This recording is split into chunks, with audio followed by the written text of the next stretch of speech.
सन हो गोरा ही ले खियावे बैठल बड़ी पकड़ा तो आई रे मारा से बड़ा कितना ई हमारा वीर बड़ा चल ले ए बेटा ले अरे आज हम खा लसन 2 घंटा तुरंत 5 बजे तो हनी के हम खा के दशहरा मनाई में बेरा आज के काले दशहरा छोड़ जाई दादा आ तो हनी के पोस के हाथ ना दिन से 6 महीना से रखले बानी कि तनी जुआ जैसे तो शिकारवा तनी बढ़िया लागी एकनी के ऊ ए बेरा का में सिंझाई कि न कराही में सिंझाई न तासला में सिंझाई हड़ करहिया में सिंझाई कि एकर मीट नो एक नंबर बनी एकदम खा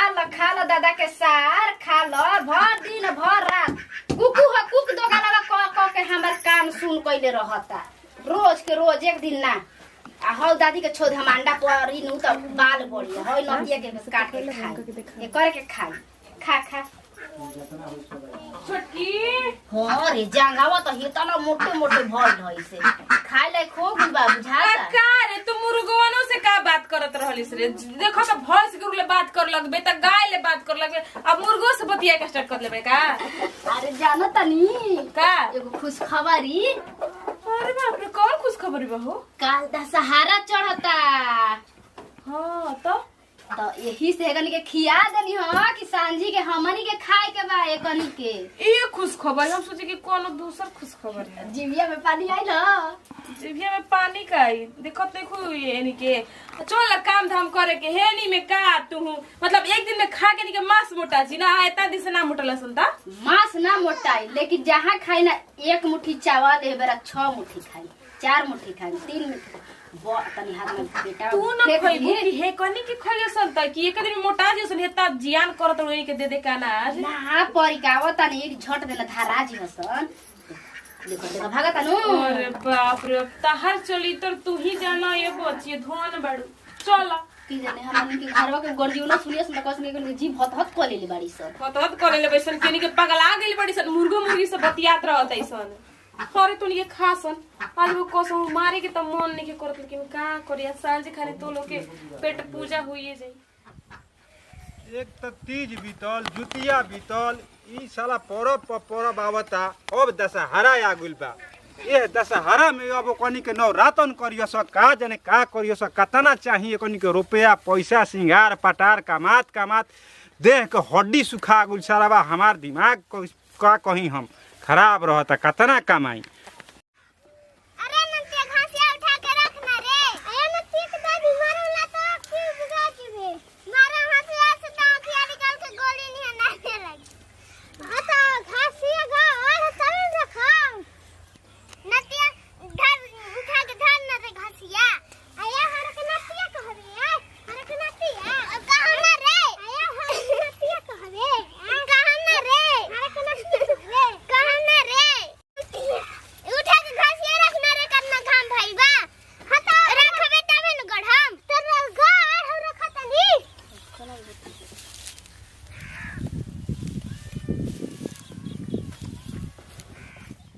अरे बाप रे बाप अब न तनी जीव जुड़ाइल कतना निमन हवा लागोता ब्लाइको फेंका के बेच देले बनी घास के ओने हमार अब दे ही चलता घास गोढ़े के कितनो लेकिन सिंगार पटार करो तनी का जानी कोना के नजर लाग गइल बा कितनो मेकअप मारला कुछु करला कैसन हमार मुंह भ जाता यही के मारे हम घावा में घास नहीं खिंगोड़े जात के हमर मेकअप मत खराब होको तो अब लगता कि केहू के नजर लागिल बा कि का कैसन मुंह भ जाता हमार ऐसे भेज देले बनी ओ कनिए के अब ये कोनो पढ़ाई लिखाई चलता पढ़ियो सन 2 साल के होइयो सन तो अब ये सब पढ़ा लिखा के का होइयो नी के ओ अभी तक घोसिया गोड़ कोइला सन में कितना टाइम हो गई ओ कोनियो के तक हमवा लागत हुई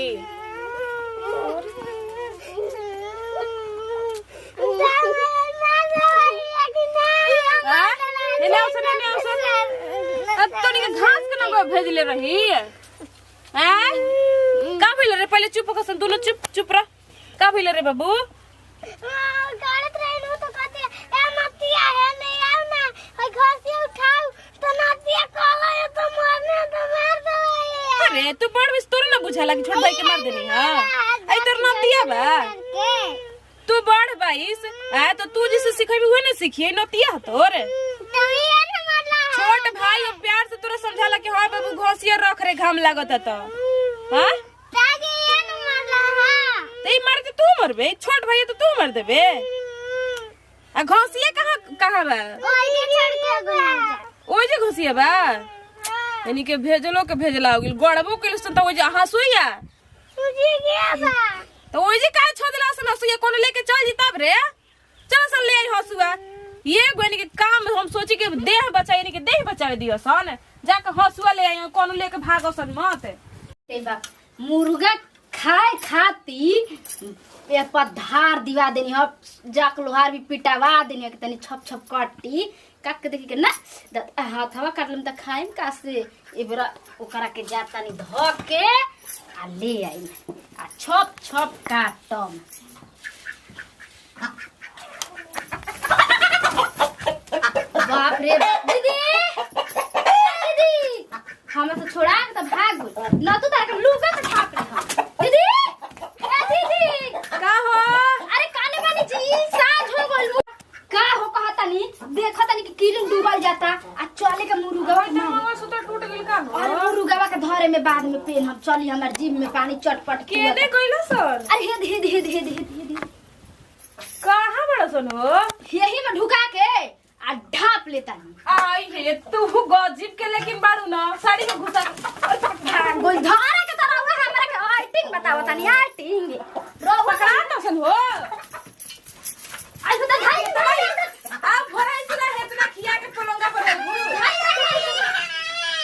धारी जी धारी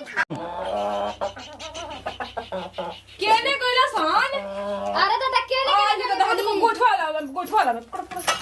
होय पकड़ा अरे वो करा के ना जी बड़ा का शिकार पकड़ी आज दोनों बना दे अरे दादा